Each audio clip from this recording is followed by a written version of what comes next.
The Lebanese militant group Hezbollah. Ambassador Yechiel Leiter, the Israeli ambassador to the U.S. in Washington. This will be a staged and performance-based move forward to the degree that the Lebanese army performs in dismantling and disarming Hezbollah. But that Iranian-backed group is not a party to the deal and says it rejects it. Hot, dry, and windy conditions are fueling a fast-moving wildfire in Utah, forcing the governor to declare an emergency and restrict fireworks. At least a dozen new fires erupting in the state in just 24 hours, forcing evacuations. Amid the devastation from deadly earthquakes in Venezuela, the U.S. launching 3 urban search and rescue teams to join the mission. You're listening to ABC News. Winter sometimes makes us forget about summer. You know, the hot part of summer, when your AC runs 24/7 and your utility bill runs away with your wallet? With hot days ahead, now's the time to call Window Nation. See, older windows, and even some newer ones, are not efficient. They can waste heat in winter and waste cool air in summer.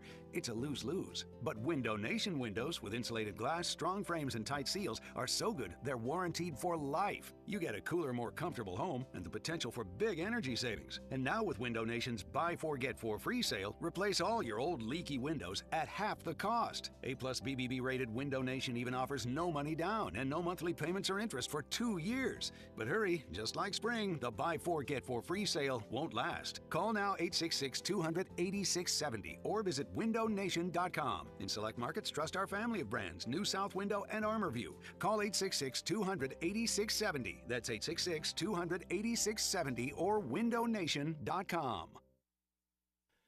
In Miami, an American Airlines flight aborted takeoff after a business jet entered the same runway last evening. Just told me to cross the runway, sir. No, we set a Amerijet 461. That from liveatc.com. A close call at Newark Airport yesterday is being investigated. A United pilot called the control tower on landing to say that the jetliner almost hit a drone. Another pilot reported seeing the same small drone. Another long-range air attack by Ukrainian drones hitting a major industrial facility in the Russian city of Volgograd, says Ukrainian President Zelensky. Extreme childhood obesity is being cited in the case against Michigan parents arrested this week on second-degree murder charges. Genesee County Prosecutor David Layton says the mother and father paid for veterinary services for the family dog the day their son died. I can't think of what else this is other than extraordinary, terrible neglect. And to me, that's willful and wanton misconduct, which is second-degree murder. The 7-year-old weighed 250 pounds at death. The couple's 5-year-old daughter says the home is a hoarding situation. New push for Major League Baseball salary caps. The league is calling it the biggest issue fans want solved, as too many have little hope for lower-paying teams competing in a World Series. Negotiations are going on. The NFL and NBA have salary caps. Baseball Players Union says MLB salaries have increased slower than in the other leagues. Chuck Sievertson, ABC News. Are you having trouble hearing? Hearing loss can devastate the quality of your life. Now, there's an affordable fix for you or your loved one. Rated the best hearing aids of 2026 by Forbes Health, Audien Hearing has the highest quality hearing aids at the lowest prices, starting at just $98 a pair. I actually like them better than my old $5,000 hearing aids. I could not believe how my hearing and life changed. Join over 1 million happy customers by going to audienhearing.com. That's AUDIEN hearing.com.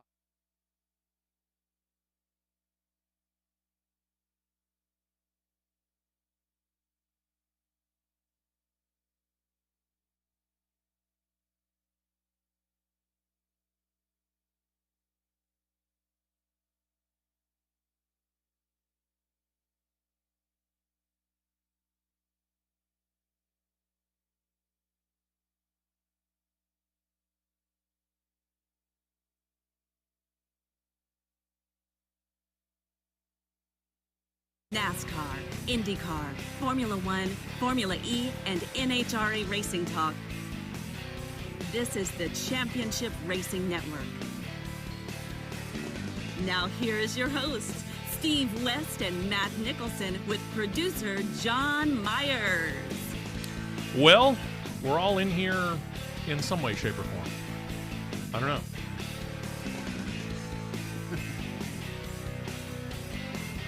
We're trying to figure out everything, like YouTube and the whole situation. It's been interesting. This is the first time for me over here. So I'm getting there. We'll figure it out. We'll make it work.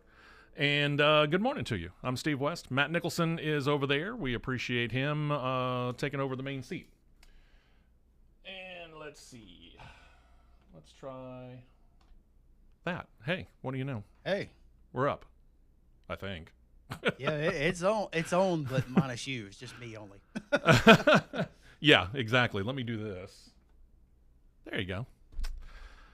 It's all kinds of fun around here, man. So today we get mini Steve. Yeah, exactly. That's exactly it. Welcome into it. It is CRN. We appreciate you joining us here on this particular Saturday morning. We are going to be live next week, by the way, as will all the other shows here that are on our morning Saturday mornings here at the flagship station, Talk 99.5. So appreciate everybody, and I'm going to be in this seat again next week. So get used to it for at least the next 2 weeks. All right, let's get into it here. Appreciate producer John doing the level best that he can to deal with my tripping over myself here. We'll get it figured out. Don't worry about it. All right, let's talk about last week real quick here so we can get you guys set up and ready to go for this week. Drivers, and you know this probably as well as anybody, drivers love to be the first to be able to do anything, right? Oh, yeah. Yeah. Well, at a new track, we had one last week. It was San Diego, and it apparently meant a little bit more to one team than anybody else, specifically Richard Childress Racing. Austin Hill muscled his way past Taylor Gray, goes on to the win. He said that he was thinking and even talking to Kyle Busch on that final lap, said after the race, quote, "I'm not going to lie, I started talking to this guy a little bit down the straightaways, and I was like, man, Kyle, if you're here, give me something. Let me find another gear." For whatever reason, the car just started coming to life. And I could see that. Where's he going with this? What does he mean when he says this? Sometimes, this is going to sound crazy. Okay. But sometimes when your car may be struggling or something, you know, I'll word it this way, for someone that is a spiritual person and you're struggling. Sure. You're sitting there saying, all right, I need some help here. It's kind of one of those scenarios. I got you. And this falls right into that category, because I will tell you, I've done it. Yeah. It works. And then the car starts coming around. It's just like you go, hey, there's about another 5 horsepower. There you go. You know? Hill ends up besting a dejected and a little bit mad Taylor Gray. It's followed by Sheldon Creed, Carson Kvapil, Sammy Smith, Jesse Love, Parker Retzlaff, Austin Green, Harrison Burton, and Corey Day inside the top 10. Justin Allgaier continues. He's still got that massive points lead. It is now over 200 points over Jesse Love. 847 to 623. Good night. He's just walking away with it. Yeah. Corey Day's third, Sheldon Creed fourth. Actually had a pretty good day after last week, us wondering where the heck he has been the last few weeks. Austin Hill is up to fifth. Brandon Jones, Carson Kvapil, Sammy Smith, Parker Retzlaff, Taylor Gray, Sam Mayer, and William Sawalich. He's the 12th guy. He is the last guy into the chase. He has a 5-point lead over Brent Cruz for that last chase slot. Looking ahead here over the next few races, Brent Cruz, you think he's going to be able to overcome that hurdle, or looking at the guys that are on top of him, he's going to need help? I see no reason why he shouldn't be able to overcome something. Okay. Because he's got a really good starting spot for today, this afternoon's race at Sonoma. Yeah. Good road course racer. Yeah. In which, of course, Sierra Victor Golf is in the field. And he is 2/10 of the good for everybody else on speed. Right. So okay. He's he should be okay. All right. We'll see. Got a few more races to go before we get to that chase. Also on Saturday, IHRA got in the finals of their Triple Crown Challenge in Hebron, Ohio. Top Fuel Trip Tatum was facing off against Gary Pritchett. Pritchett quicker off the light, but Tatum quicker to the other end. Pulls a 3.764 elapsed time at 328.47 miles per hour. Funny car Paul Lee taking on Del Worsham. Lee quicker reaction time. He rolls onto the win, 3.978 ET at 326.32. These are in the area that we usually see most of the NHRA finals, so about the same length of track, give or take. Yeah, IHRA for the Triple Crown races for the Nitro classes are running the 1,000-foot. There you Same go. thing as NHRA. Scott Palmer, as far as we get to points, Gary Pritchett leads Top Fuel points 297 to 194 over Scott Palmer. Then Lee Calloway, Kyle Sattenstein, and Lex June in the top 5. Funny Car points headed by Del Worsham, 249 points to 220 for Dale Creasy Jr. And filling out the top 5, Terry Haddock, John Smith, and Jacob McNeil. IndyCar took to the longest circuit that they're going to run this year, Road America up in Wisconsin, and it was kind of a strange worst to first story for Christian Lundgaard. Actually started the race in 12th, but got a little bit of contact, sent him to the pits, back of the pack. The team was able to regroup. They put a new strategy into place, and he just started methodically working his way up through the field. Takes the lead on lap 52 of the 55-lap race when then-leader Marcus Armstrong suffered a mechanical issue which slowed him down. He'd roll on to gap second place by 2 3/4 seconds at the checkered. When he took the checkered flag, Lundgaard said over the radio, "How do we do that?" Well, if we knew how you did that, we'd bottle it and you could sell it to every other driver on the planet. Yep. Maybe you ought to go ask Denny Hamlin, who seems to know a little bit about going from last to first. Yep. Lundgaard best David Malukas. Then you got Will Power, Kiffin Simpson, Alex Palou, Alexander Rossi, Scott McLaughlin, Felix Rosenquist. We'll get back to him. Santino Ferrucci and Kyle Kirkwood made up the top 10. Malukas able to close the points gap a little bit on the leader Palou. It's now 374 to 314. But he's going to need more than this. I mean, Alex Palou still in the top 5. He's going to need Alex Palou to have a really bad day, or a couple of them. Yep, that he is. Kyle Kirkwood is 3rd, Christian Lundgaard 4th, and Pato O'Ward is in the top 5 in IndyCar points. Rookie of the Year points, Dennis Auger continues to pull away. He's now up to a 143 to 113 lead over Kyle Collette. Mick Schumacher's up to 102, so I get the funny feeling it's going to be a battle for second on that.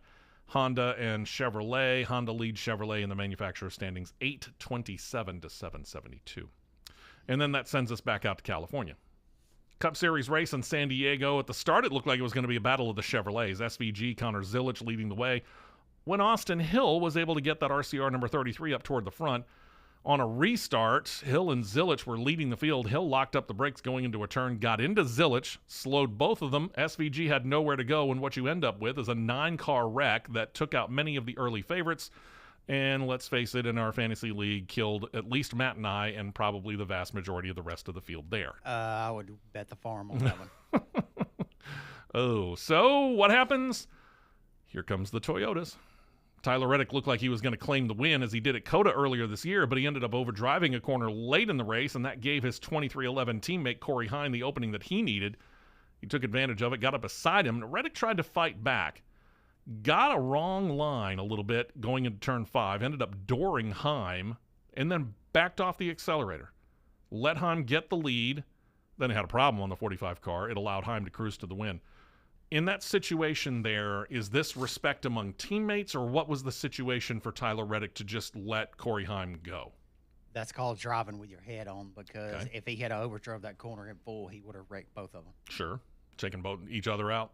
And then he just, yeah, I mean, it almost looked like he stopped on the track. I mean, if you're looking at it from a certain camera angle, he backed off so much and allowed Heim to just take off. Yeah, that was, honestly, from a driving aspect, that was the right thing to do, because if you overdrive the corner and you take out both cars, you're taking out not only two cars, but your teammate as well. Exactly.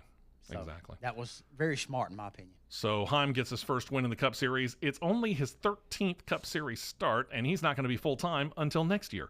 Led his car owner, Denny Hamlin, to say that Heim, he's going to be a problem for drivers in the future. I don't disagree. I don't disagree with that at all, considering what he's already done at the top levels of NASCAR.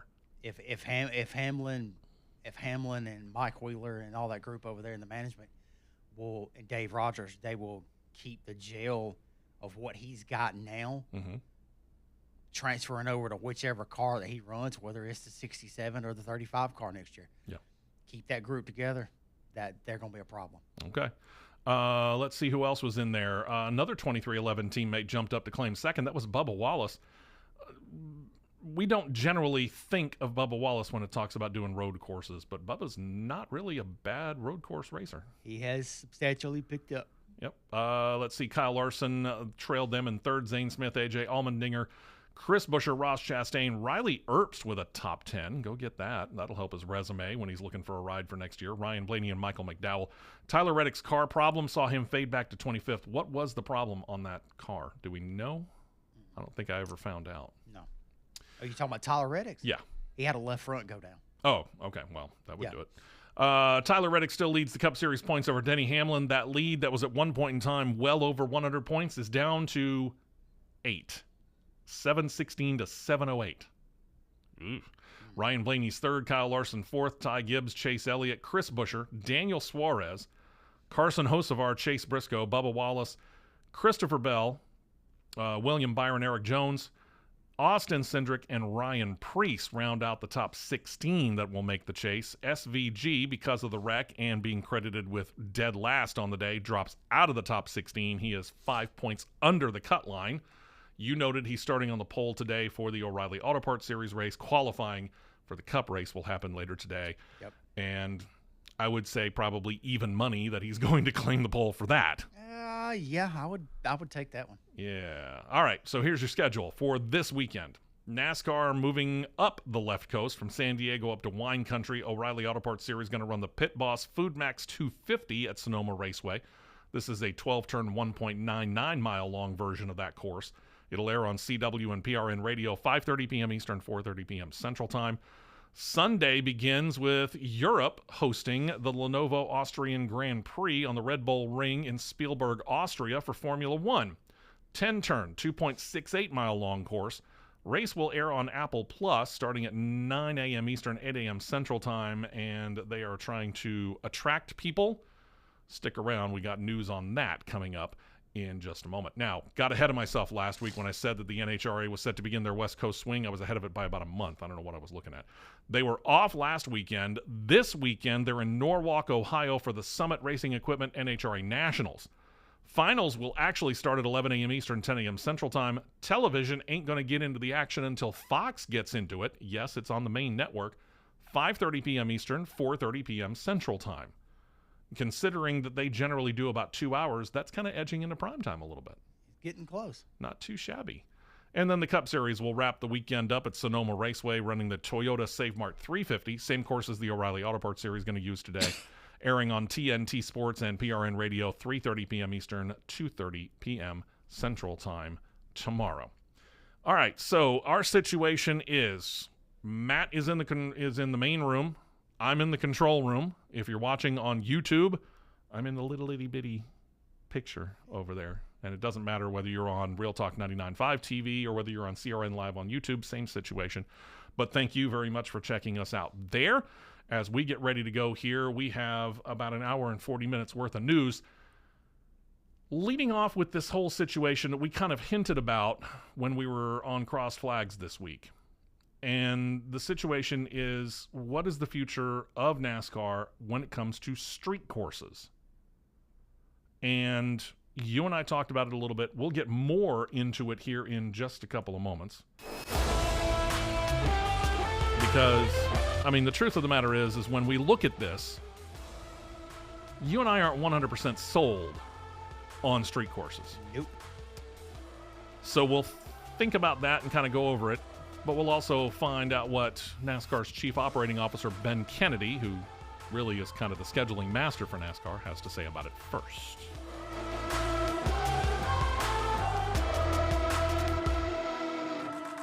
Stay right here for more on the Championship Racing Network.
2 tires only, and back out to the track for more action on the Championship Racing Network.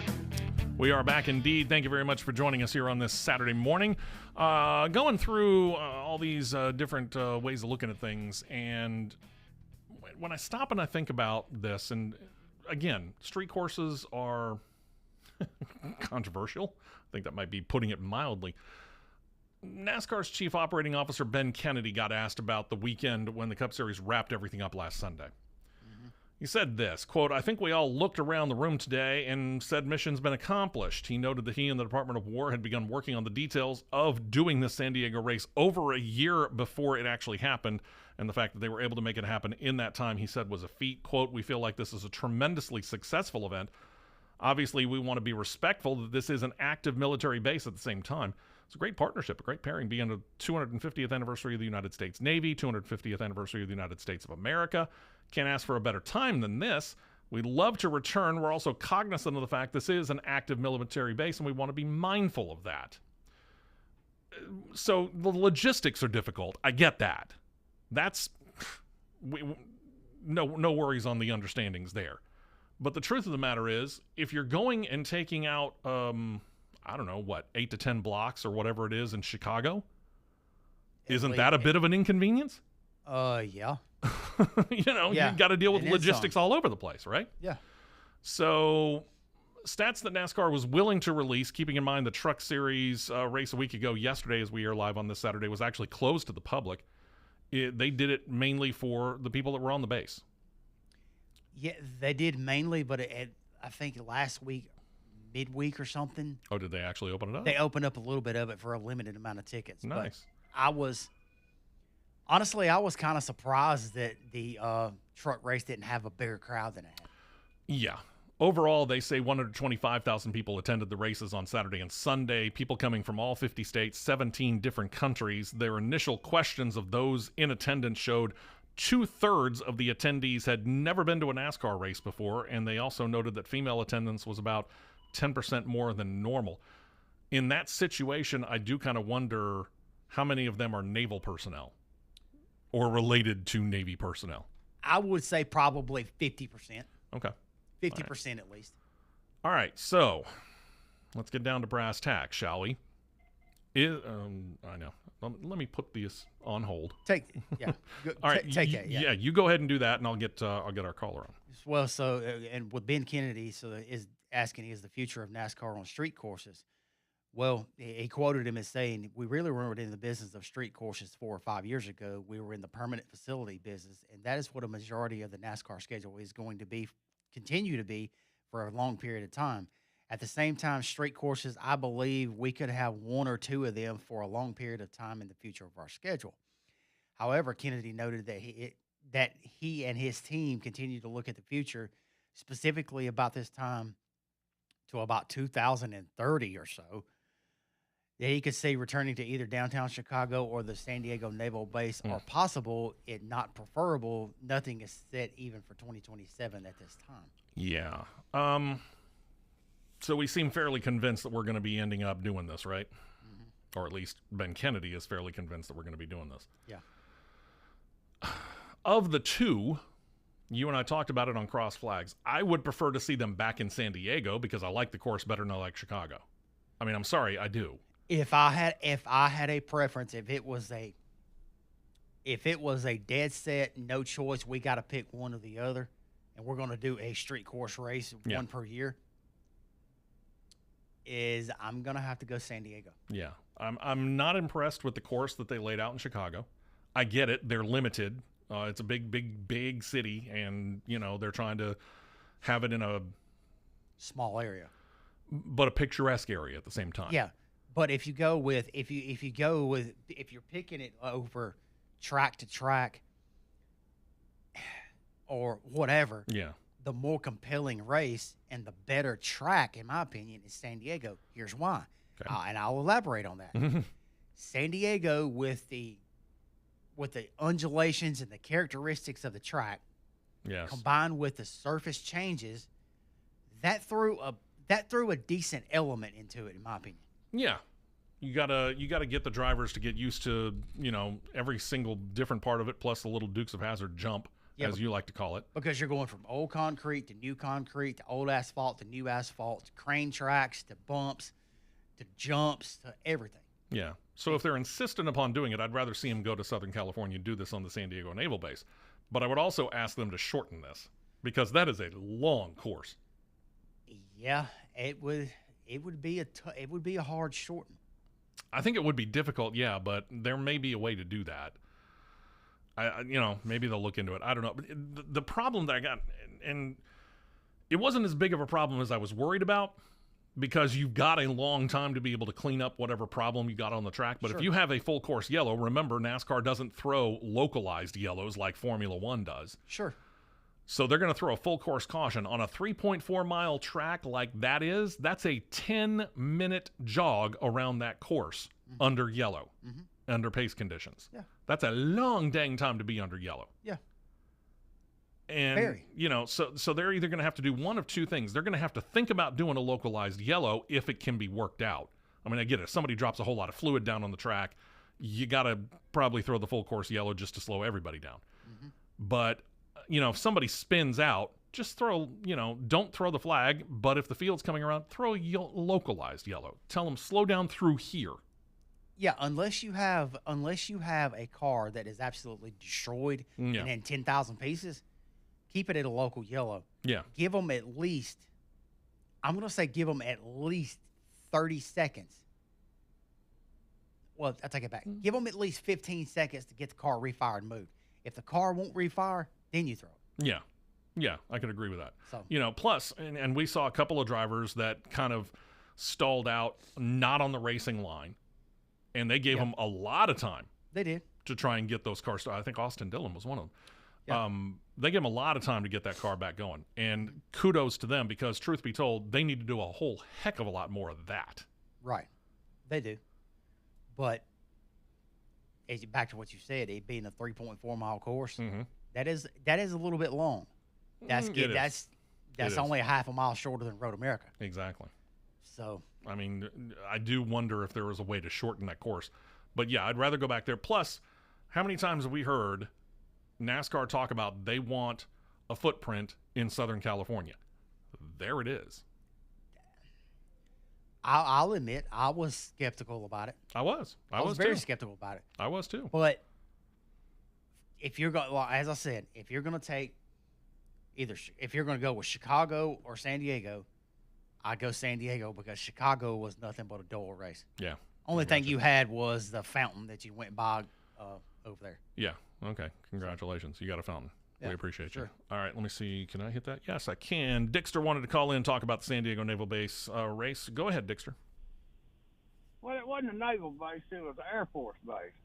I was born in Bangor, Maine. That's why they called me a maniac.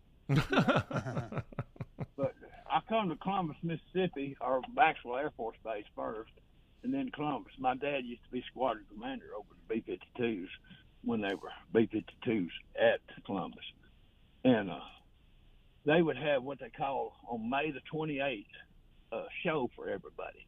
Yeah. If you ever get a chance, go down to Gulf Shores of Mobile down there where the battleship is and go through them airplanes or go to Pensacola. I've been to They Pensacola. have a military place there. And, yeah, man, it is fascinating. When I took our Air Force ROTC in high school, they took us up in a C-5 and opened the back door like you see on these commercials where they running out, showed us and gave us the feeling of it. Man, it'll get your heart beating like faster than you say, don't you do it, you know. But you'd look at a B-52, I remember being at the radar screen, and it looked like it was about as big as, I'm trying to think, a big old circle, say 2-foot diameter. But then when I went back from the age of 7, and I went back at 22 years old, and that screen's about the big as your steering wheel, you know. Yeah. And it's fascinating to go in and sit down in one of those jet airplane seats. They take you, let your kids go through or your wife or whatever, and get in on one side and set you down and let you get the feeling of what it's like to be as a pilot. Sure. And then you get out and somebody else. It's a great show.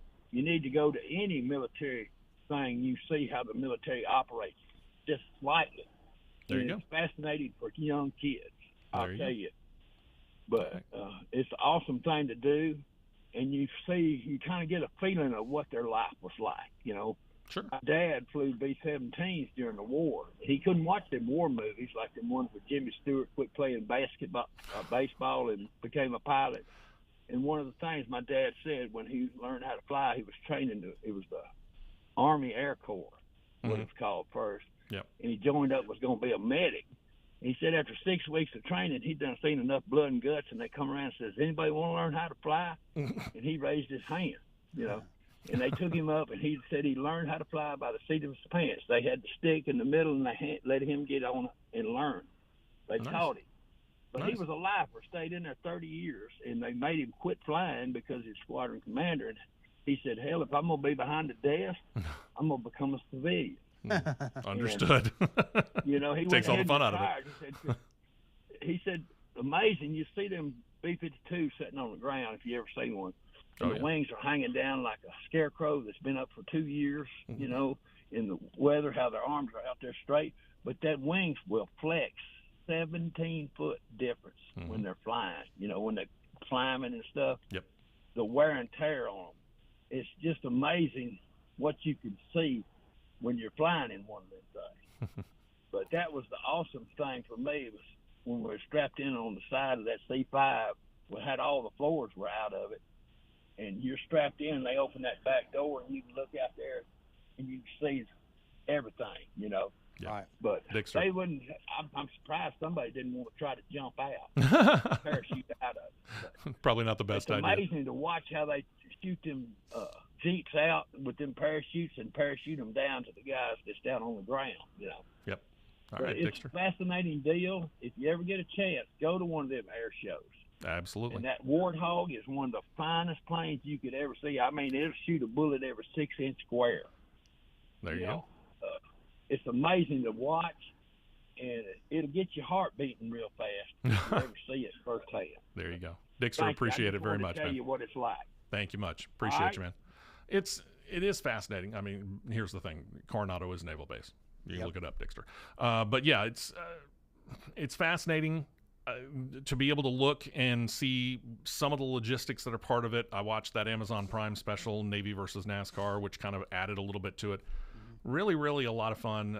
And again, I think if you're going to do it, if you're insistent upon doing street courses, which I'm not 100% sold on it. Yeah. Given the choice between Chicago and San Diego, I'm taking San Diego. I'll take San Diego all day long, too. All right. We also noted Corey Heim is in a situation where he claimed to win in only his 13th start, and he joins a fairly elite club of drivers who were able to claim that first Cup Series win before marking 20 races in the series during the modern era, talking about 1972 on to now. Right. Heim pulled off the feat in only his 13th Cup start. Few have done it quicker. One of them, Shane Van Gisbergen, who did it in his very first race at Chicago. Yep. Two drivers did it in their second start. Those are Trevor Bayne and Jamie McMurray, and Trevor Bayne did that at the Daytona 500.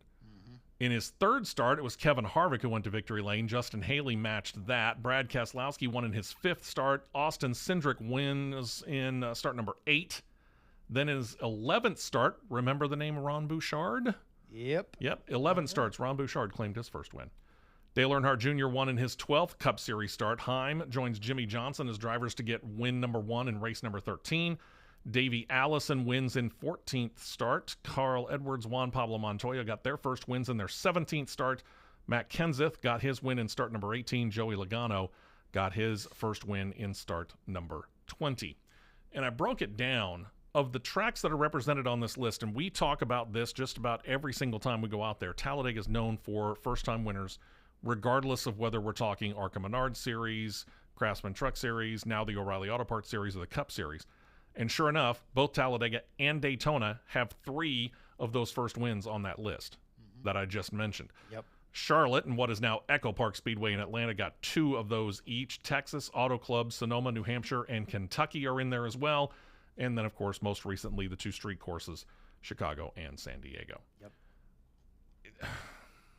I keep hearing people like Larry McReynolds talking about how it usually, and I'm going to say usually, takes a driver, give or take 100 starts to really find their footing and get going. And, for example, we saw that out of Ty Gibbs. Yeah. Okay. On the other hand, you think about some of those names that I listed, Trevor Bayne, sorry, notwithstanding, some of those drivers went on and did some really, really big things within the Cup Series here. Yeah. So how can we extrapolate what Corey Heim was able to do versus Trevor Bayne, or looking at the Kevin Harvicks and the Joey Logano's and the other guys who won titles? I'm going to say it's the car. Okay. Because the car certainly can't hurt. This car now has got everybody just about borderline, keyword, just about borderline equal. Sure. Even though there are a lot of people out there complaining about the Toyotas. Yeah, complaining about the Toyotas. Really, the only thing that is different within these cars from one to the other is what engine sets in the engine bay. Right. That's really it. Yeah. So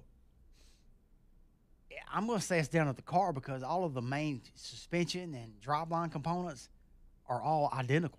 Right. Everybody's got the same stuff. Sure. So when you can sit, and that's the only car that you know, and you're sitting on a sim doing all kind of sim work, and you're like, okay, this is here, there, or whatnot. You're essentially could be almost on the same page as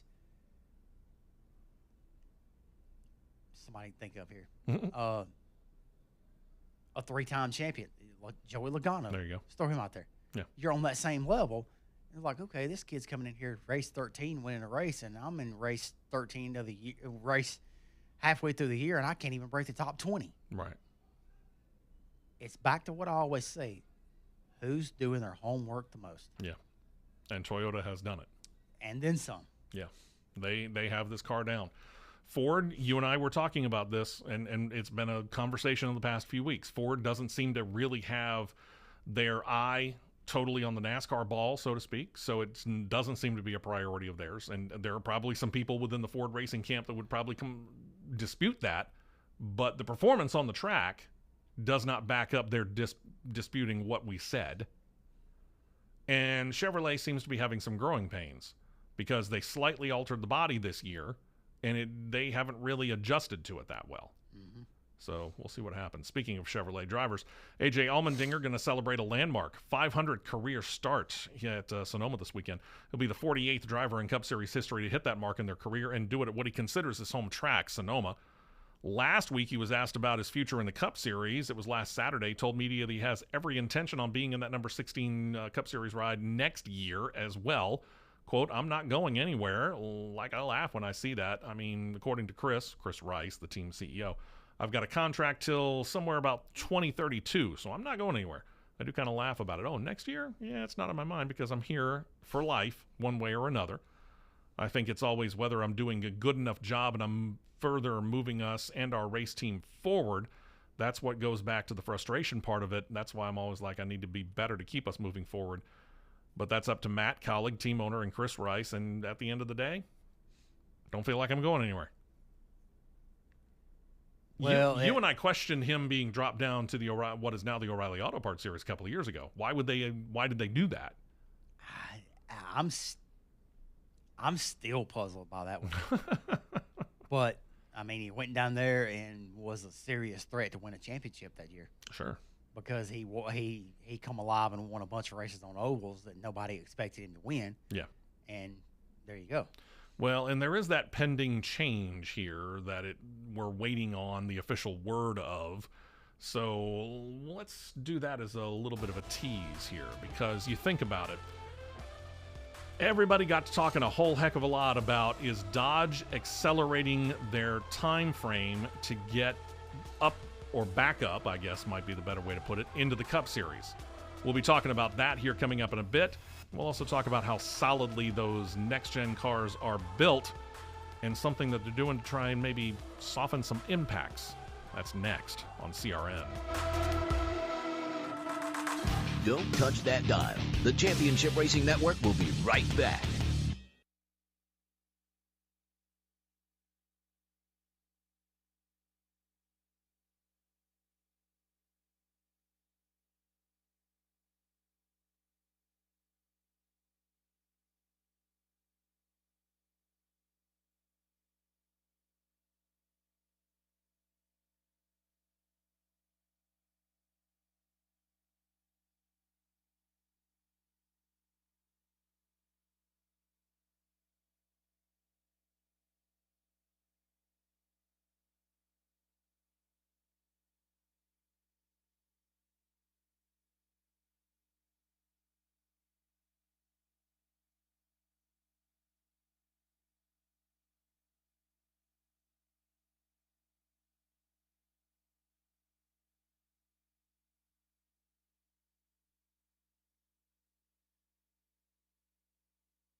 fuel only. Fuel only. Go, go, go.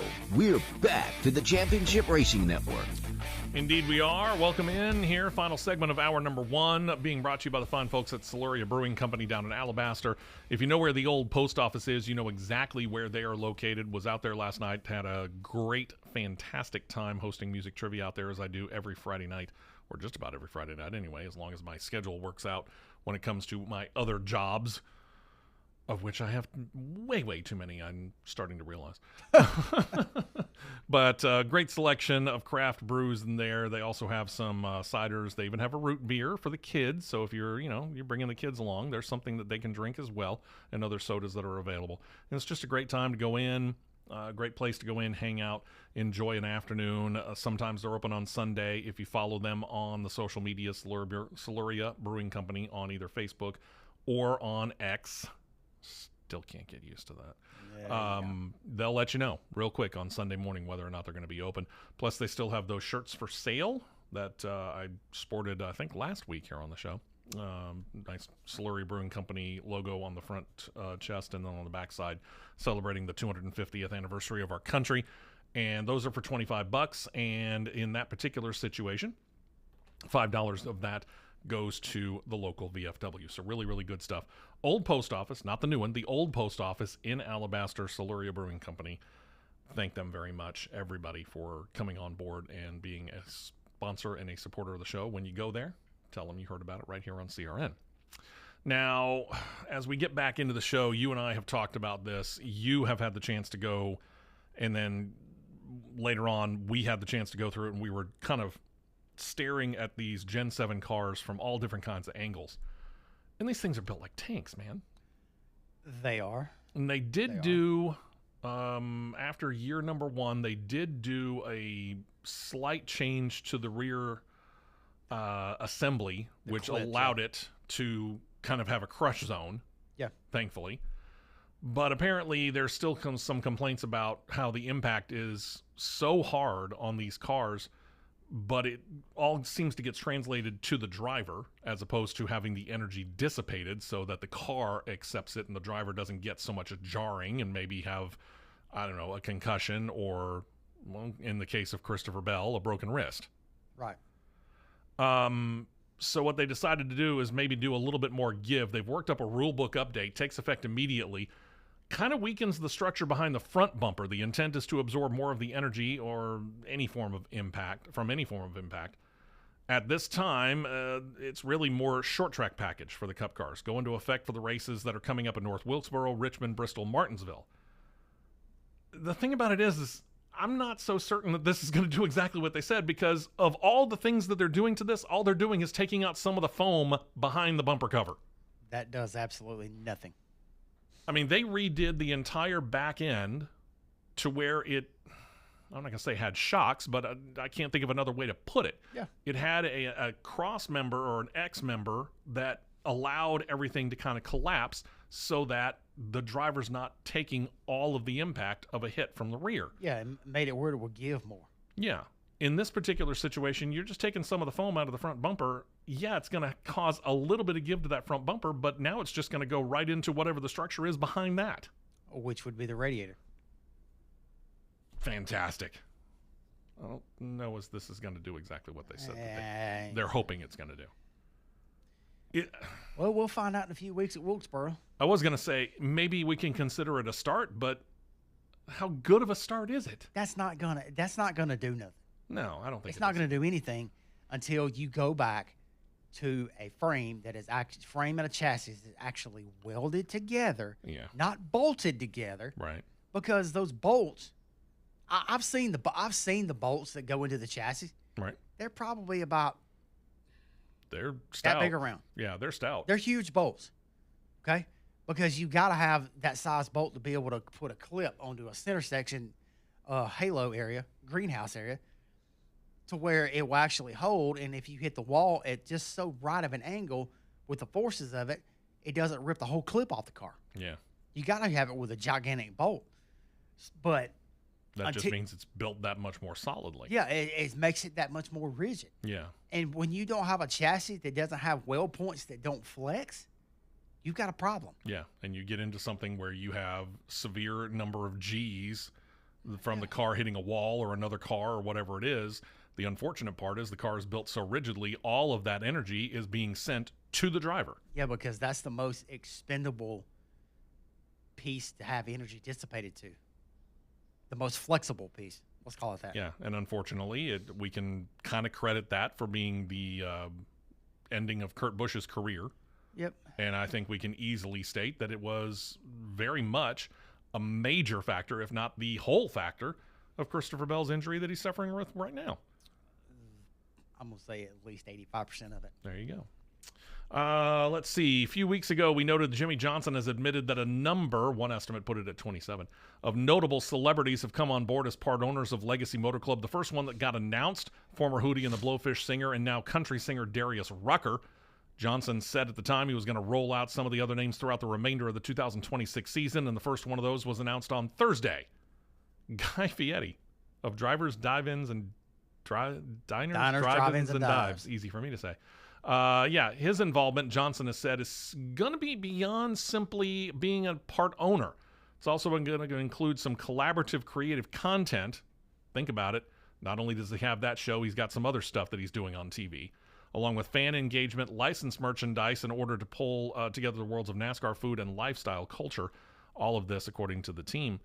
I'm not sure how this is going to manifest itself because, again, all of those words are very nice to put into a statement, but I still don't really know how that manifests itself. I don't know either, but I'll send a message to Legacy Motor Club now. Okay. If you don't do an episode of Diners, Drive-Ins, and Dives, Fierre's sitting in the other side of the car, and either Jones, Nemechek, or whoever's going to drive the third car next year, driving down the road, taking off, you don't have a hair on your you-know-what. Yeah, that's probably true. When you think of NASCAR and you think of music, do you think of the Rolling Stones? Nope. I didn't either, but apparently we're going to put the two of them together. Turns out the two sides are working together here as the Rolling Stones, yes, have a new album ready to drop. It's going to be out, available for you on July the 10th. But before that happens, they're going to get some extra exposure for the release. The name of the album is called Foreign Tongues, and they're going to get some help from NASCAR at Chicagoland Speedway, which is where they need to stay as opposed to going back to the streets of Chicago. Yeah. But we dealt with that earlier, so I'm not going to worry about it. Let's see. 2 limited edition NASCAR-themed vinyl album editions of the release going to be available. A NASCAR show car going to be at the track at Chicagoland. It's going to be transformed into a listening lounge where fans can jump in, hear portions of some of the songs that are on the new album. There's also a video out that's going to be shown featuring the drivers Connor Zilic, Carson Hocevar, and Cletus McFarland playing as a rock group and doing all the touring and showing how much of the traveling is kind of wear and tear on the drivers and, of course, music artists as well. But here's the thing. When I was growing up, before you were born, Matt, album sales drove concert ticket sales. The first couple of concerts I went to the Police Synchronicity Tour in 1983, and I backed it up by going to a doubleheader of Rat opening up for Billy Squier, 83, 84, somewhere in that area. The amount that I paid for a ticket to the Police show was $12.50. $12.50 nowadays wouldn't get you a seat in the rafters. $12.50 right now won't get you a Coke at the concert. Yeah. Okay? Nowadays, we're talking about, okay, so I've got tickets for Journey coming to Birmingham in October. All of those tickets were just under $200 each. Mm-hmm. Now, albums don't really matter that much. No. These groups that were making money off the albums back in the 1980s and 90s are now making their money off of the concerts. Yeah, just like as an example. Couple examples. The way this may strike a nerve for some people, but it's a prime example. The way Morgan Wallen does stadium shows now. Yes. And I'm going to say it's no less any given stadium that he goes into, 70,000. Sure. And you take 70,000 times, let's say the average median price. Let's say an upper deck ticket is $125. Well, there you go. Yeah. So, but let's just say the all average was $125. If you do 70,000, 70,000. Significant intake. Now, some of it does go to the promoters and to the facility itself that's hosting it, but that's still $8,750,000. Yeah, that's a significant outlay of money. And just like the final concert Alan Jackson's doing tonight in Nashville at Nissan Stadium. Yeah, they were going no less than 900. Yeah, 900. Yep. I mean, it used to be $12.50 to get a general admission ticket, and if you were the first one there, you ran up to the front of the stage. Yep. Now you have to buy an assigned seat, and depending on who the artist or artists are, it could be a $1,000 plus ticket, maybe more. Times have changed. Yep. Dodge coming back to NASCAR. We know it's going to happen. The question is when. Rumors have been dropping this week that it is supposed to happen maybe as soon as next year. Details coming up.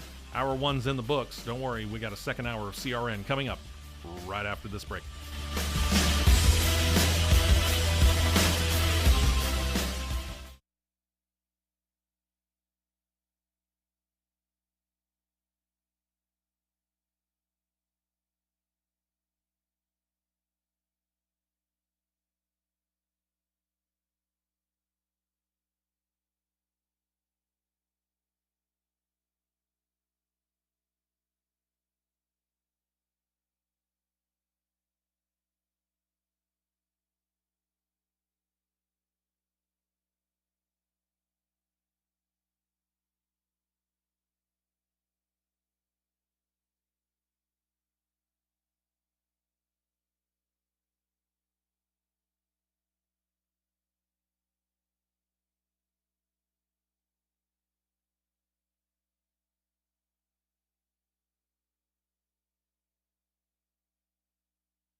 Four tires and 2 cans of fuel, and we're back to more racing action on the Championship Racing Network. Welcome back into it. Hour number 2 getting underway here. Steve West and Matt Nicholson in studio. Producer John is holding down the fine folks over at YouTube. We appreciate him doing that. All right, so into hour number 2 here, and I teased it beforehand, but I also mentioned something and had a question on CRN Live on YouTube. Who was the headliner in the Rat Billy Squier? It was Rat's first tour. They were still doing Out of the Cellar, so they opened up for Billy Squier. Ah. And I got to admit, blew Billy Squier off the stage. Much better show. Sorry, Billy, but it was the truth. I've had that scenario happen before too. Where the opening act is better than the headliner. And this one was actually Luke Bryan and Jason Aldean. Luke Bryan obliterated Aldean. It happens. That's the way it goes sometimes. I hate to admit that, but yeah. Yep. That's the way it goes sometimes. All right, so let's get back into the news of the day here. Jordan Bianchi of The Athletic.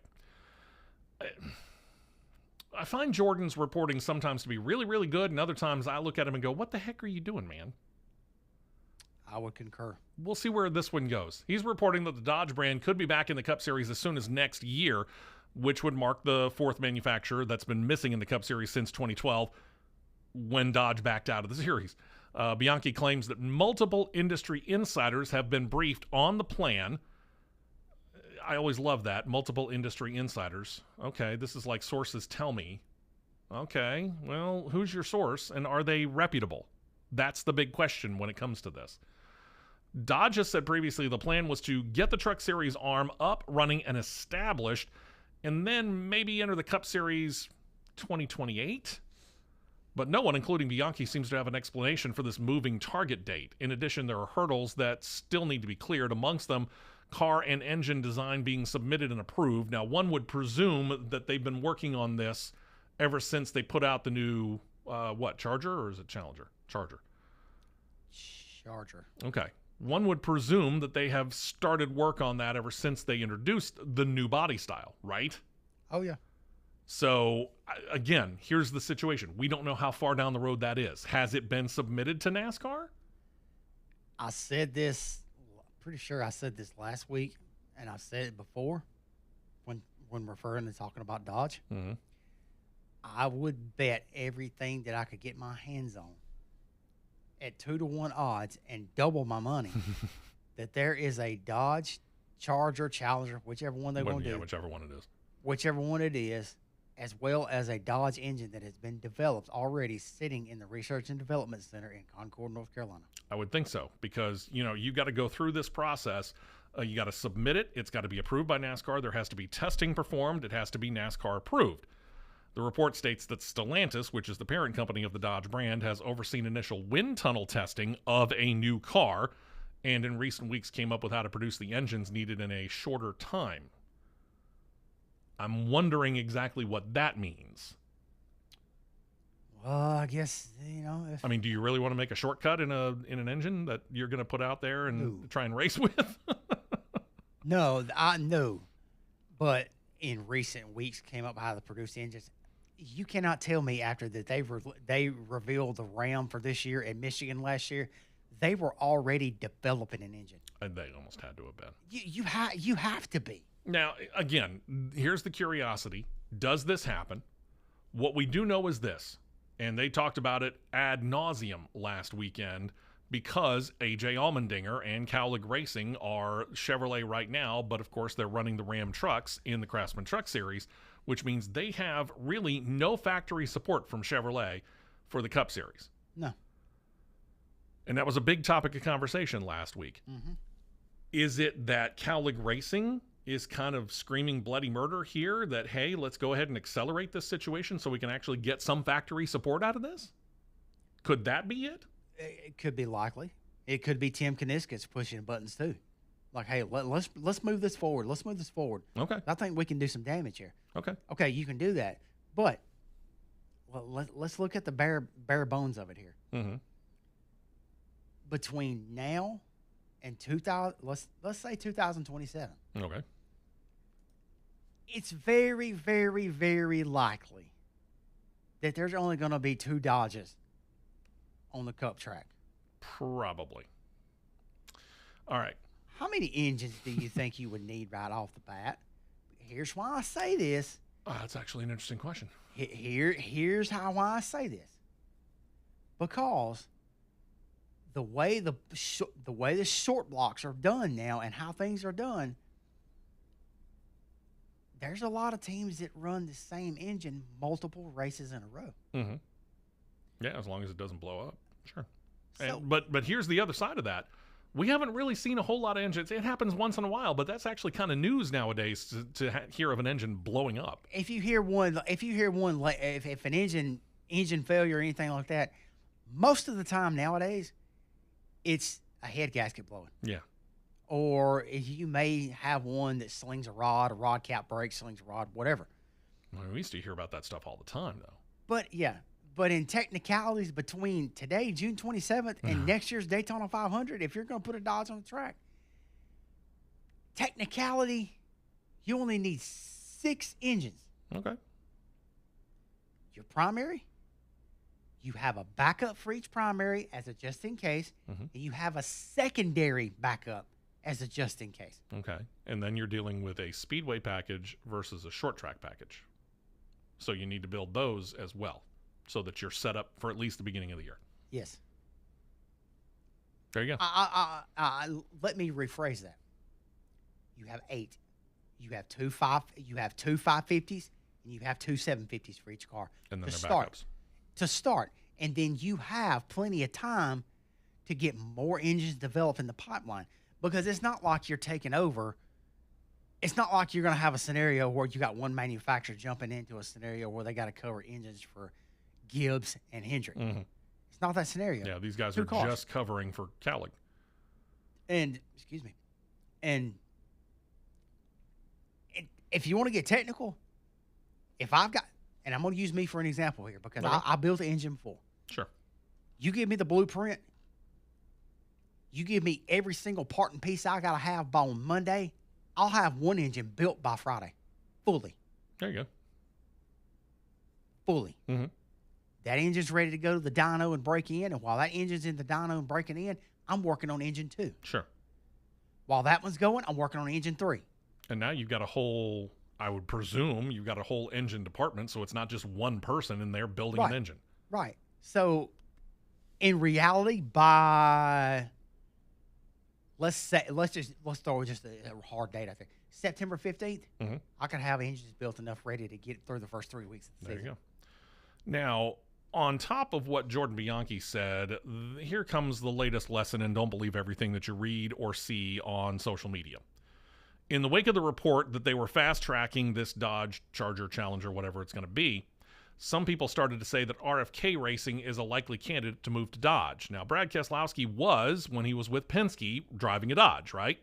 But now he's part owner of Roush Fenway, and Roush has been a staunch Ford guy, I think, since the beginning of his time in NASCAR. Yeah, I'm pretty sure Roush is a stakeholder in Ford Racing. Brad Keselowski put out a post on social media, being the part owner of the team that he is, and he nixed that. He said there is actually a long-term deal to continue with Ford at RFK. So, yeah, stop, okay? Just stop creating rumors that you think are actually going to get some ground. Here's where that garbage came from, and that's what I'm going to call it, garbage. It is. It came from because Roush Performance put out a poster on social media of something upcoming. Yeah. With a collaboration they're doing on Dodge trucks. Yeah, street versions, not the race versions. Street versions. Do some of you imbeciles actually realize that Roush Performance has a Nissan Frontier that is in production? There you go. You think they're going to Nissan? No. They're not. They're sticking with Ford. Roush Performance is not locked to one manufacturer.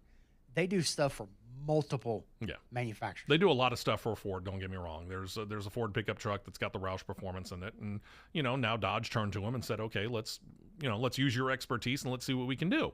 Because they want their Ram, what are they going to call it? Rumblebee, I think. I think they dropped TRX. They're trying to make that truck be every single bit as compatible, if not beat, the Ford Raptor. Yeah. That's their aim and their goal. Yep.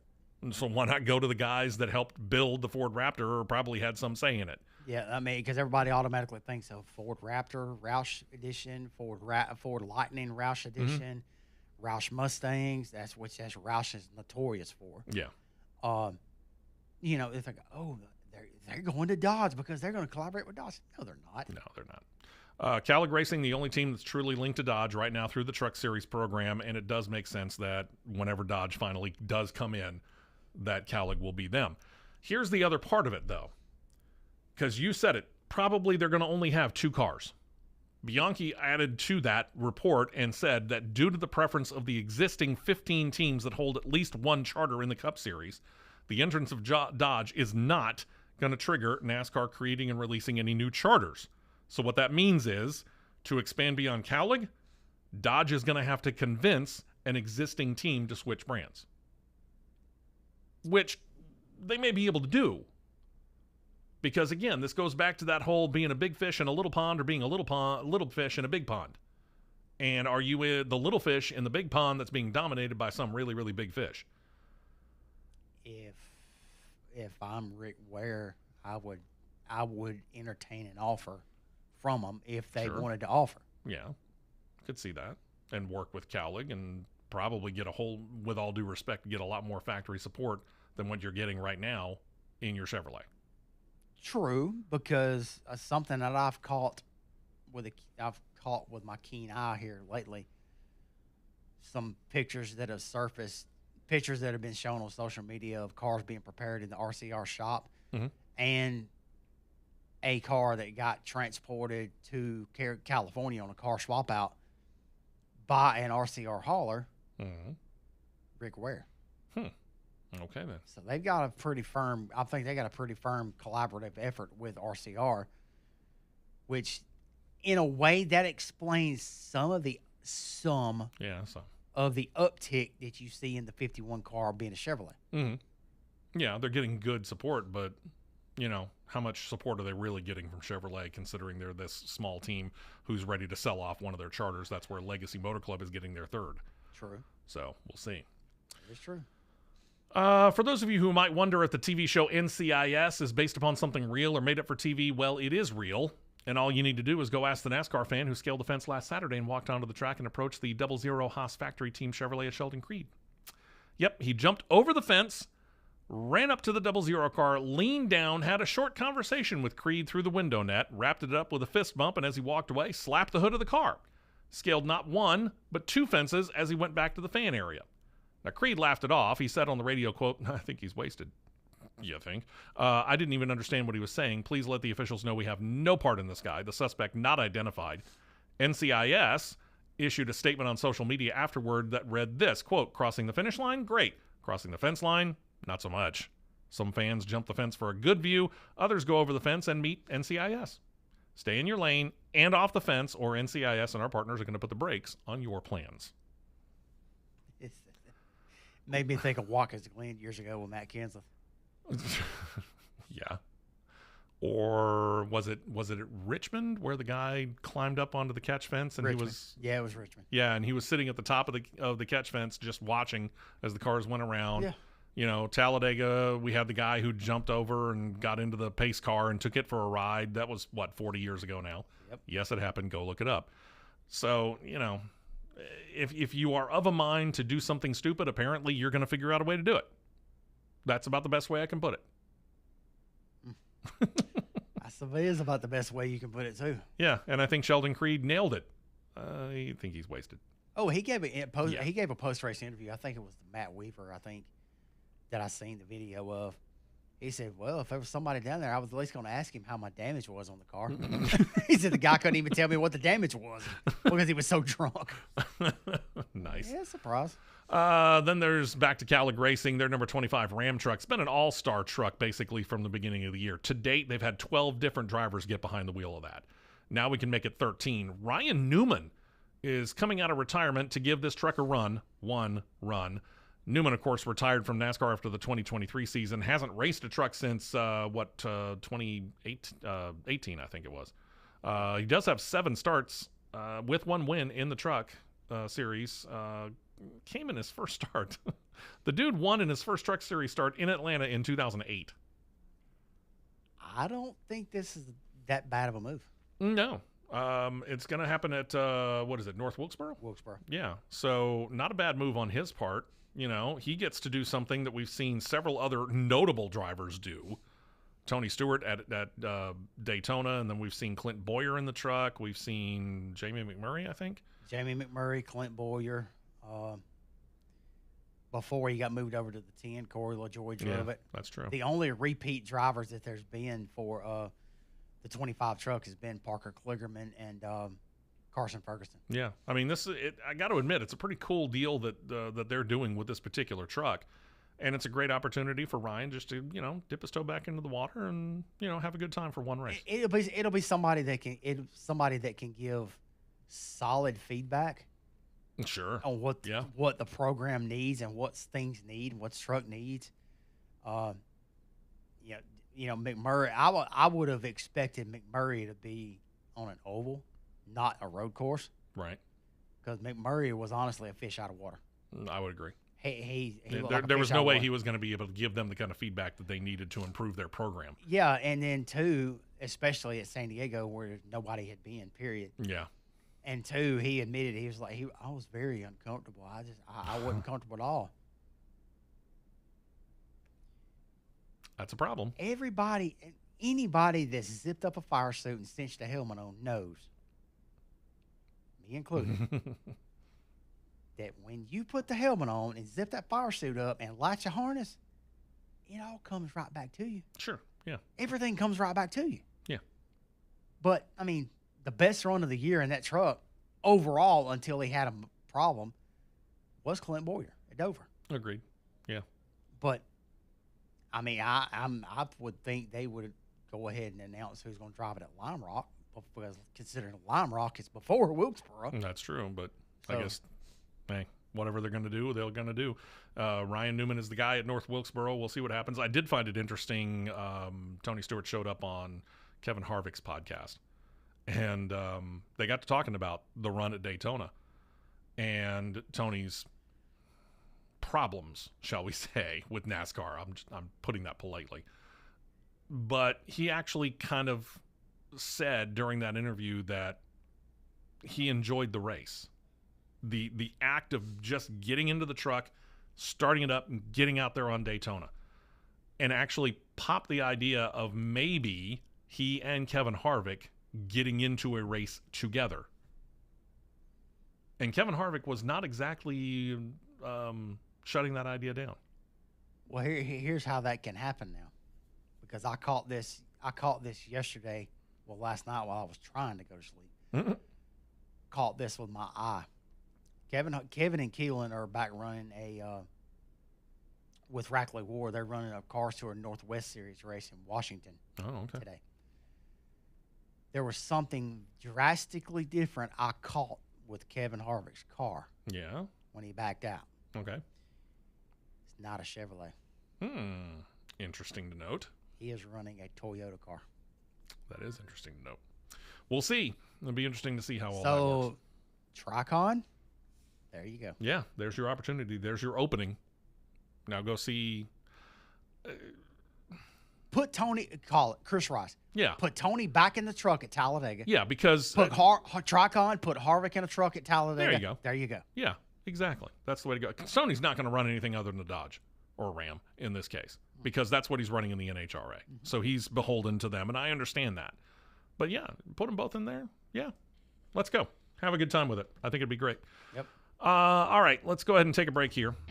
And when we come back, let's start off our open wheel racing by talking about something that's coming right here to the Birmingham area. Is this something that we have needed? Personally answering it beforehand, absolutely. Well, there you go. That from the resident driver. We'll talk about exactly what it is coming up here in just a few moments. And then silly season is starting to affect things in the IndyCar Series. Details. We will be right back with more on the Championship Racing Network.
If the world were like a Sleep Number mattress, everything would adapt for your comfort.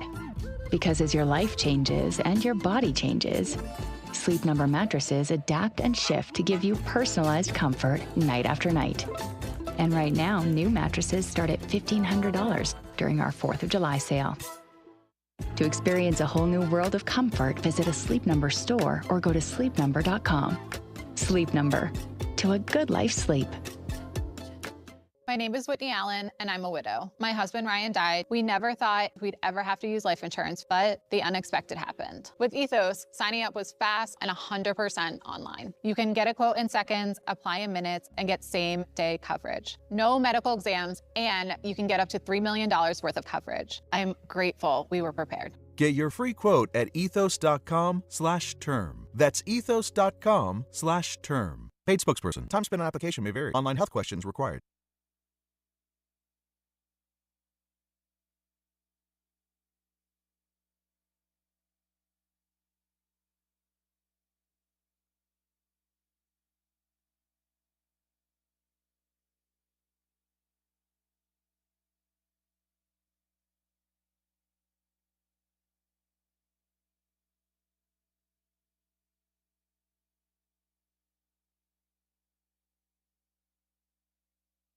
Two tires only, and back out to the track for more action on the Championship Racing Network. Hey, welcome back into the show. Steve West and Matt Nicholson, producer John on CRN Live on YouTube. Appreciate all of his efforts, and we do appreciate the fine folks at Cat and Bird Winery as well. They have their 250th Reds, Whites, and Brews today. Yep, they got red wine, they got white wine, they got brews, they've got slushies, which is basically cold wine. Tasty. And there's some stuff for the kids as well. Don't worry about that. You can choose from 5 different juice options because guess what? They're making mimosas. They've also figured out how to do what they call a 250 spritzy, which is they've got a champagne kind of like. It's a sparkling wine. We can't call it champagne because it wasn't made in France. But then they throw a bomb pop in it. Makes it all kinds of neat little colors. Why does that sound like a concoction that Karen West would come up with? You probably nailed it. Plus, they will also have a Bloody Mary bar. They've got 2 different music acts, one coming on at 11:30, going until 2:30. That is the Eric Waters Band, and then Sam Norris on from 3 to 6. There's a food truck out there. Little Bougie Food Truck is going to be out there. Shops going on, and All Dogs Rescue is out there as well. So if you've been thinking about getting a pup for the house, might have the opportunity to adopt one. That is Cat and Bird Winery. They're on Old Highway 280 in Chelsea. And they're going to wrap up everything in time for those of you who want to go see some good fireworks. Chelsea has what they call the Big Kaboom, which is their big 4th of July fireworks celebration. They're going to do that tonight. So they'll be done in plenty of time for you to be able to go check that out. Again, that's Cat and Bird Winery. I'll be out there hopefully a little bit later on this afternoon. Meantime, before we get into open wheel racing on a national scale and talk about, for example, silly season hitting IndyCar, right here in our own backyard, we have had some really, really good racing over the years. Now, of course, I have said many, many times that I will never forgive the late Larry Langford for tearing down BIR. Because that right there was approaching 100 years of racing history, and just think about the names that raced there, including a couple of years back in the 1960s when the Cup Series came to Birmingham and raced at BIR. Yeah. They would make the swing between Montgomery, BIR, and Huntsville. Yeah. So think about that for a couple of minutes, and that just got torn down. And he said, "Oh, we'll work with you and help you find another place to build a track that's similar to the 5/8 oval that was there." Nothing. And oh, by the way, if you look at where BIR was standing back when Larry Langford tore it down, and they said they were going to do all those things with the old Alabama State Fairgrounds, they haven't built a darn thing on that site. There's still there is still some of the old footings and rebar sticking out of the ground. Exactly. Then you go over and, Talladega is obviously there, and the city of Birmingham has shown some support for it over the course of time. But right here, technically in the city of Birmingham, is Barber Motorsports Park. Mm-hmm. Well, it is more than just the road course that we all know that IndyCar runs on. Motorcycles run there as well, and so on and so forth. But they're about to get another new addition basically in that area, and you know a little bit about it. They're going to be, it was announced this week, they're going to be building a go-kart track right outside of the main gate at Barber. Now, this is going to be a little different from, like going down and, having fun and, electric carts in an indoor arena. This ain't going to be nothing like, this isn't going to be nothing like K1 Speed over at the K1 Speed facility over in Bessemer where Audubon used to be. Yeah. And by the way, we're not decrying that. Those things are fun. They're great for the family. It's great entertainment. Very much so. But here's the deal, boys and girls. We're talking highly competitive karting action here, like the kids coming up that end up coming up through the Formula Series. Yeah. Formula Feeder Series. Yeah, it's from what I've gathered and what I understand about it so far from someone that doesn't know, this is going to have similarities to the Trackhouse Motorplex facility in Mooresville, North Carolina. And I have driven the Trackhouse Motorplex and raced out there before. Mm-hmm. That place is lightning quick. So this ought to be real interesting. Yes, I mean it's one of the main straightaways. You're pegging 60 on a go-kart. There you go. How much? And I don't know whether you know this or not. And if you don't, then I'm putting you out on an island here. But if you're trying to get a competitive kart, you're going to buy one, for example, and have your son or daughter start on their racing journey. How much of an outlay are we talking here? I'm going to say you're going to be at least $4,000. Okay. At least $4,000. Okay. All right. Carts that run on dirt are a little bit cheaper, but the asphalt carts, the way they're set up and how they are, if you're going to have one top of the line with good equipment on it, at least $4,000. Okay. If you were to go out and run whatever you want to call the entry level series or division out at a Talladega short track, what's the outlay? $1,500 maybe. Okay. And what are you buying for that? You're getting one of the I call it a baseline basic chassis and a baseline basic engine. Okay. It's called I think they call it the beginner box stock. Just a baseline beginner stock engine that you can't touch, you can't break the seals on, nothing like that. Right. With a basic baseline chassis.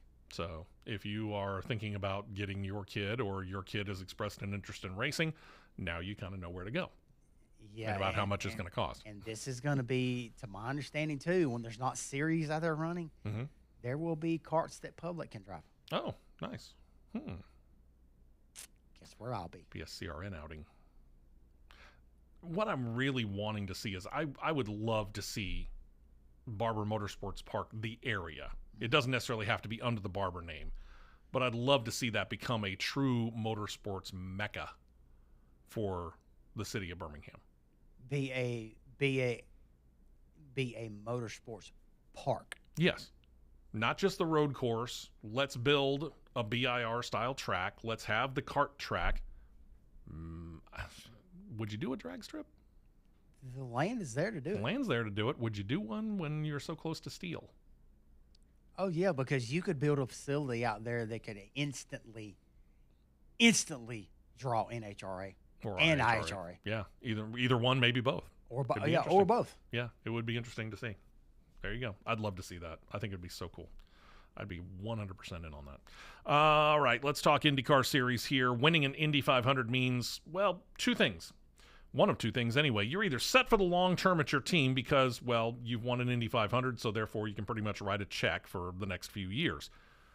Or it means you're set to get a better offer. And here comes Felix Rosenqvist. He won that race about a month ago now and has gotten what he feels is a better offer and informed Meyer Shank Racing he'll finish out the season in the number 60, and then he will be leaving after the year and heading to another operation, which, by the way, was not immediately identified. I'm sure contracts and certain different things have to be worked out before this can be officially announced. But team co-owner Mike Shank talked to media after the fact and said, quote, "It's unfortunate that Felix has decided to move on from Meyer Shank Racing at the end of the season, particularly given everything that we've accomplished together, including this year's Indy 500 victory." Now, rumors are rumors. Take them with a grain of salt. But most rumors have him either going to Arrow McLaren or to Andretti. Replacing who? If he goes to McLaren, he'll replace Nolan Siegel. Think so? If it's Andretti, I say the first one would be Marcus Ericsson. Felix Rosenqvist for Marcus Ericsson. And I find that an interesting move because Marcus Ericsson is not exactly horrible. He's done well in that car. In a way, if it's Andretti, that's a lateral move. Yeah. That's a lateral move to me. I could kind of agree with that. Unless he just feels like there's something there that's, in the offing that we're not seeing. I don't know. I mean, I was taken back a little bit by it because, I mean, some races this year, Marcus Armstrong has outperformed Rosenqvist soundly, but Rosenqvist has carried most of the weight for MSR for the year. I would agree. And he's progressively gotten better race by race by race. Mm-hmm. So this one I was taken a little bit back by. Yeah. But there is another name that is linked to possibly going to McLaren. Okay. And I've really got caught off guard by this one. This one came from Bob Pockrass. Okay. Scott Dixon. Ooh. He'd leave Chip Ganassi after all these years? I don't see that one. Oof. If they was to pull Rosenqvist and Dixon, McLaren was, that means that'd be huge. That means Lundgaard's gone. Yeah, it would. I don't see O'Ward leaving because O'Ward being the reserve driver for the F1 team. Yeah, number one and number two, look at his performance so far this year. I mean, he's done well. He's sitting in the top 5 in points. There's no real reason to get him out of the car. Yeah. Wow. Okay. I was like, huh? We'll see. This is why we call it silly season. Rumors fly fast. They fly hard. We take many of them with a grain of salt, but it is interesting that Bob Pockrass, of all people, said that one. Yeah. Because usually he's got his finger on a pretty good pulse over there. Mm-hmm. Then there's the IROC Series. 2 weeks, 2 updates from the IROC Series. Who knew? Last week, we noted they were going to be back at WeatherTech Raceway Laguna Seca. They're going to be a part of the Rolex Monterey Motorsports reunion in August. And this marks the second year in a row for the cars to show up there. And as we reported, they were going to race this time as opposed to doing kind of parade laps, for lack of a better term. Now, in addition to racing at Laguna Seca, they're going to be part of the lineup for the weekend of the Freedom 250 Grand Prix IndyCar weekend in downtown Washington, D.C. This is termed as an exhibition, which was the same term used for the event at 1010's Motor Club in Concord, North Carolina. And guess what that turned into? A race, specifically between Jeff Gordon and Kurt Busch, who swapped the lead many times between themselves. Well, Gordon and Busch are going to be back. They're also going to be out at Monterey, but they're going to be in the cars for the event in the nation's capital.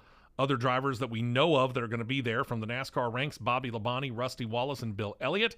IndyCar will be represented by Tony Kanaan, Elio Castroneves, and Dario Franchitti.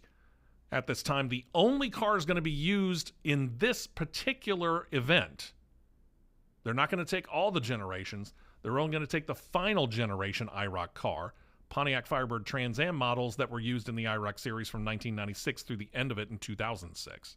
So a little bit more even, shall we say? Because that's what they are trying to do. They're trying to say, we build identically prepared, or as identically prepared as we possibly can in the IROC series, and it's up to the driver to be the difference as to who claims the checkered flag. Right. So, okay. Yeah. What I say. I want this. Mm-hmm. Don't get me wrong. I'm looking forward to seeing the IndyCar race at Washington, D.C. I want to see this on TV. This needs to be on television. Fox, are you listening? ESPN, ABC, NBC, Amazon, I don't care who it is. Somebody put this thing out where a whole lot of people can go watch it. Because this is going to be cool. Oh, yeah. This right here tells me that Ray Evernham is starting to ramp things up. Yeah. Now, where he is on building a new car, I don't know. I got to admit that. I have no idea where he is on building a new car and trying to get this series up into what it was 25 years ago. Mm-hmm. But I'm presuming that that's the intent for Ray Evernham, is to get this series up and running and being a regular series out there like it was a quarter century ago. Mm-hmm. I mean, it's great. It's fantastic to go see all of the different generations of all the IROC cars that are out there. I think it's fantastic. Yeah. But sooner or later, we're going to have to fish or cut bait here. We're going to have to go and be an actual racing series. Otherwise, you're just an exhibition series. True. That is true. And I don't see where that's worth the outlay of money that Ray Evernham put to get the rights to the IROC series. Right. And to get all the cars that he got. Mm-hmm. I don't see where that really helps him out. It doesn't pay him back. It doesn't. It really doesn't. So I mean, don't get me wrong. I like this. I think it's cool. I want to see it happen. Yeah. But I also want to see some progress towards building a new car and getting this up and running as a series. Yeah, I mean, because it would take off. I think it would. It would. You know, there's an opening for it. We saw what happened with the SRX series, which is what he and Tony Stewart started a couple of years ago, and then he felt like it kind of went away from it, so Ray Evernham left.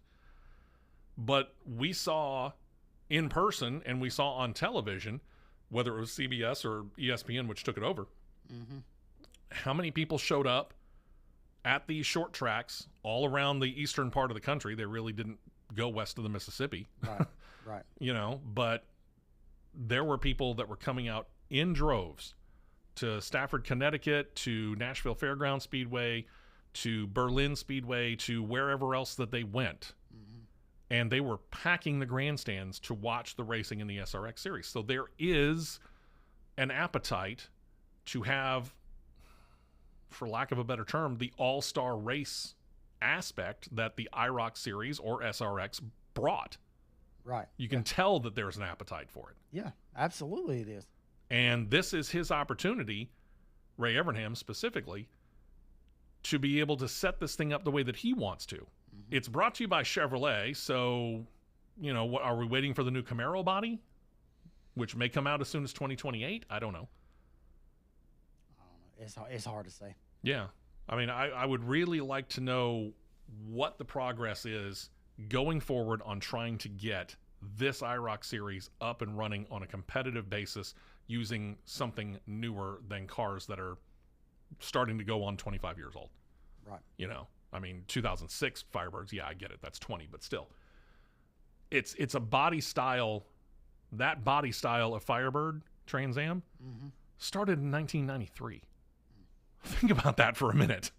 That's kind of old when you really get right down to brass tacks. Yeah, it really is.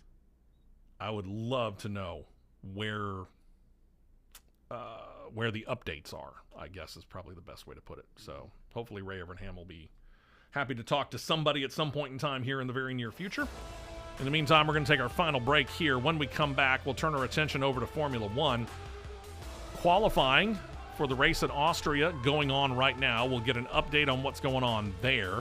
Talk about how the World Motorsport Council is approving more engine changes related to that hybrid system, and Cadillac says they got more updates. Is it going to help?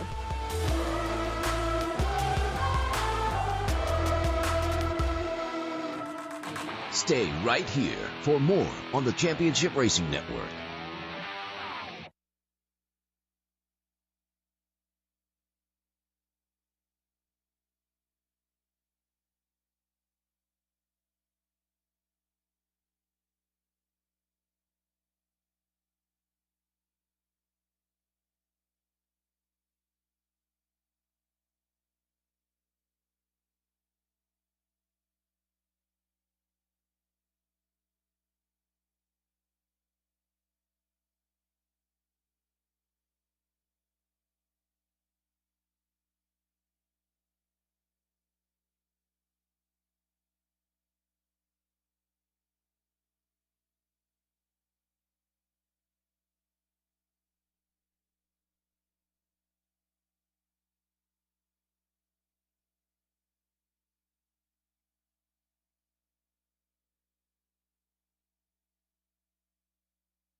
go. We're back to the Championship Racing Network. Welcome back in. Matt will be rejoining me here in just a few moments here as we're preparing for what's going to happen post our show here on the flagship station of Talk 99.5. Couple of things to note here when it comes to Formula One, and this hybrid system situation is I can't put it any other way. It's a mess. It's probably the best way to put it. They started off the year doing a 50-50 split between the hybrid engine and the internal combustion engine on the twin-turbo V6s that are in Formula One cars. And they said it there. It got, well, the blowback got loud real quick, and it wasn't good. The drivers didn't like it. So recently they approved a change that put the emphasis back somewhat slightly on the internal combustion engine, about 53-47 or 55-45, somewhere in that area, something that you can basically turn around and do, for lack of a better term, by turning a screwdriver. But to do something more, apparently, we need to go through and change the World Motorsport Council regulations when it comes to Formula One, and they met this past week. They approved several things that F1 officials put forth. Amongst them, they would do more to require the approval of the council, but do some reworking of the equipment that's going to be used in all the F1 cars. And what they're proposing right now is doing this step by step. So in other words, instead of going back to what they had that the drivers liked last year, and I'll be real honest with you, I don't know what the percentage is, but instead of going right back to what the drivers were used to as far as the split between the internal combustion engine and the hybrid system, they're going to go step by step. They'll put some of those changes into effect for 2027, and then they'll do more changes for 2028. Why are we stepping this slowly to get it back to where the drivers were happier, as a general rule, with the power system that they have in Formula One? I don't understand why they are doing this on a step-by-step basis. They could have sat down this week, World Motorsport Council, and approved, let's just cut it and go to the next one. Yeah, I don't know. I have no clue. I mean, you were able to do that from last year to this year. Yeah. One would presume you could do it going backwards. You would think. Duh. Oh, well, that's the way that they're going to do it, so they're going to do it that way. Mm-hmm. All right. Some of the other things we'll talk about here in just a couple of moments. Cadillac. Let's talk Cadillac here real quick here. They are in Austria. They are qualifying for tomorrow morning's race on the Red Bull Ring in Spielberg, Austria. Q1 is already done. Q2 probably is not too far away, I would think. Q2 is done as well. Okay. The ones that are out as of now from 11 to 22, Gasly, Bordello, Behrman, Hulkenberg, Ocon, Colapinto, Sainz, Albon, Perez, Bottas, Alonso, and Stroll. So maybe the upgrades that Cadillac is bringing aren't quite doing exactly what they were hoping for, but you noticed something when it came to the times here. The two teams that are pretty much the back markers for Formula One this year are Aston Martin and Cadillac. Cadillac's 1 second quicker than Aston Martin is in qualifying. Ouch. Yeah. All right. A little bit. Well, and all of this kind of goes back to the fact you and I had some pretty bold predictions at the beginning of the year, and we thought Cadillac was going to come out of the gate doing a lot better than what they're doing right now. Yeah. But they say they're working on it, and they continue to work on it, and it's not to the point where either Sergio Perez or Valtteri Bottas are so upset that they're ready to walk away. Right. Max Verstappen. Mm-hmm. But let's face it, they've already brought upgrades to at least 3 races so far this year. They say they have another upgrade they're bringing to the Austrian Grand Prix based upon what they just saw in the last race in Spain. Sergio Perez, Valtteri Bottas both suffered brake issues. The funny thing is, it actually left Perez somewhat upbeat because he said after the race now that he felt the team knew what their weaknesses were, and now they can begin to work on shoring those areas up. Mm-hmm. Here's the funny part. While brakes seem to be an issue because, again, they dealt with it with both cars, they're really concentrating on bringing aero updates. Yeah. Needs to be more than just aero. Yeah. What they're bringing is a new floor, some alterations to the bodywork. Both drivers said it worked well in sims. Okay. You do sim racing. I do some. Gran Turismo 7. It's not the same as iRacing, but, you know, hey, it's sim racing. sim racing can tell you some good things. It can. But can it tell you specifically, hey, this car is going to be this much better if we do this or this to it? No. Mm-hmm. So working well in sim and working well in practice are really two different things. True, because what you feel coming through your hindquarters is a lot different than what you see or may feel on a computer screen. Sure, absolutely. And don't get me wrong, I understand how good these things are. Some of these sims are hundreds of thousands of dollars worth of equipment, and they do a very, very nice job of putting you in a car at a specific track. But when you're changing aspects of a car, you still really need to feel it on the track as opposed to in a simulation. You do. And if there was one thing that kind of bugged me most, and I thought it was a very, very well done movie, but F1 the movie, I thought it was a very, very well done film for the most part, but how fast they were able to pick up performance based upon a couple of little changes that they made on a sim computer, and it worked so well, so to speak, in real life. Yeah. You know, I'm not sure I 100% buy that. No. So, yeah, it's all great that it worked great in Sims, but there's still things that they've got to do. So, a lot. The one thing that I can say about this, though, is that I appreciate the fact that Sergio Perez is upbeat. Yeah. You know, and I don't know Valtteri Bottas to know whether or not he's as upbeat as Sergio Perez is, but the fact that you are as upbeat as you are and you have scored 0 points and you really haven't, you came close one time because of a lot of attrition in one race.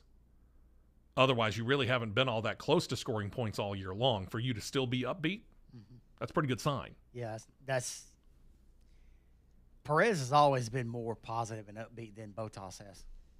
Yeah, I would probably I'd probably be more worried about the happiness of Sergio Perez than I would about Valtteri Bottas. I agree. So, all right.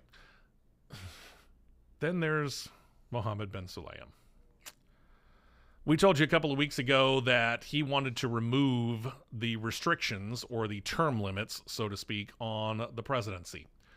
And this effectively opens up the door for President Mohammed Ben Sulayem to stay in office for more than a dozen years, which was the previously instituted term limit. And it reverses the limitations that were put in place by his predecessor, Jean Todt. They have indeed removed them. The FIA voted to remove them this past week. They applied it not only to the office of president, but several other offices within the FIA as well, all of which they have removed the term limits on. There is one still way of limiting the number of terms a person can serve in the role of president or some of these other roles in the FIA, because one statute remained. Right.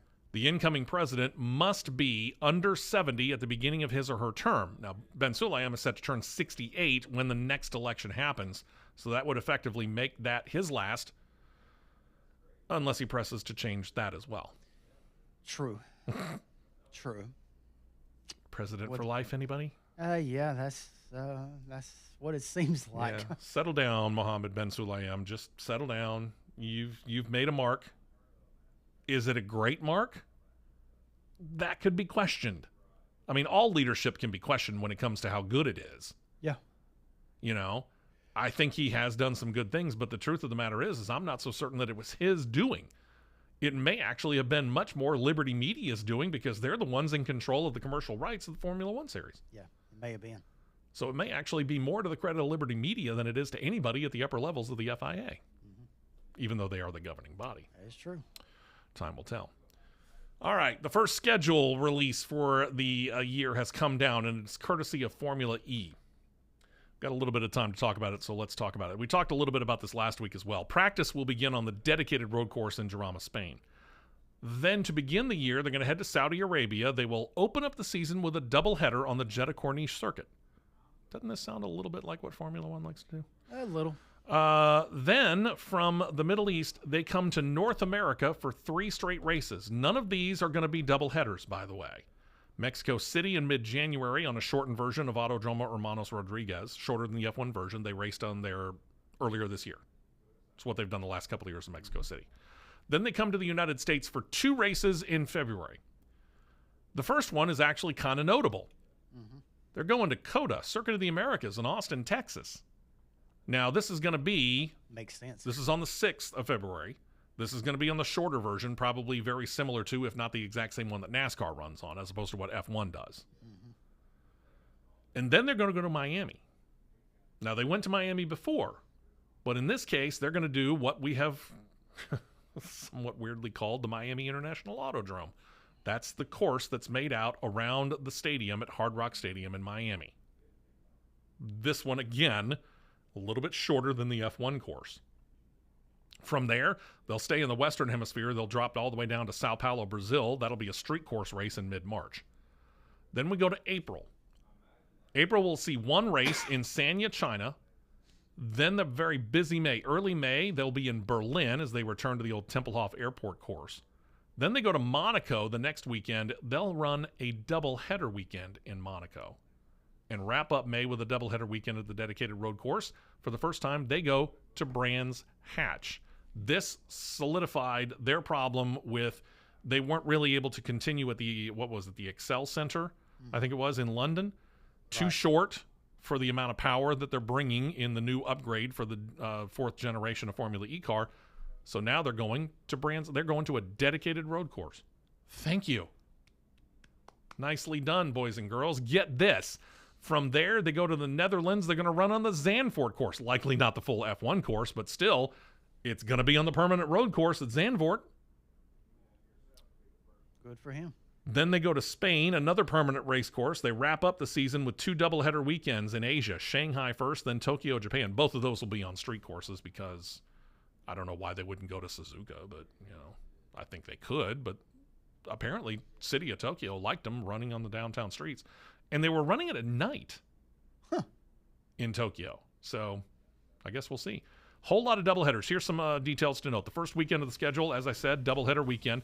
Final 7 race weekends are doubleheader weekends. And if that seems like a lot of races to you, you're right. The entire schedule, if it plays out as planned, 21 races for the series next year. 21. That is by far a record for them. They also did what F1 has done. They're putting the World Traveling Series schedule into kind of geographic pods, go Middle East to Western Hemisphere, then to Asia, Europe, and then back to Asia to wrap up the season. So, hey, somebody got a globe. Congratulations. And one note out of the NHRA, Bernstein Partners is joined with Pro Stock Car Division organization Team RTR, with founder Brandon Bernstein becoming their VP of Operations as of July 1st. Now, Team RTR is a driver-owned team. Australian Shane Tucker's in that dual role. Bernstein, however, takes some of the weight off of Tucker by taking on the role of race day logistics, team and personnel management, budget and vendor relationships, and setting the team's operational strategy. And Bernstein Partners has been around for several years, specializing in executive operations and team leadership, proven experience growing organizations across several types of businesses. Their first foray into the NHRA, of course, it doesn't hurt that Brandon is the son of former NHRA racer Kenny Bernstein. Don't hurt at all. Not at all. Thanks to producer John for taking care of us on YouTube, and all of the viewers on whether it was Real Talk 99.5 or CRN Live on YouTube. Thank you all very, very much. And, of course, to all of our listeners here at Talk 99.5, thank you for your support, and also the support of Cat and Bird Winery and Siluria Brewing Company. If you are interested in being a sponsor, let us know. Send us a text or give us a call. We'll be happy to call you back. In the meantime, have a great week. Crossed flags in the middle of the week. Until then, thanks to producer John. Thanks to Matt. I'm Steve West right here, wrapping up this edition of CRN. This has been a presentation of the Championship Racing Network.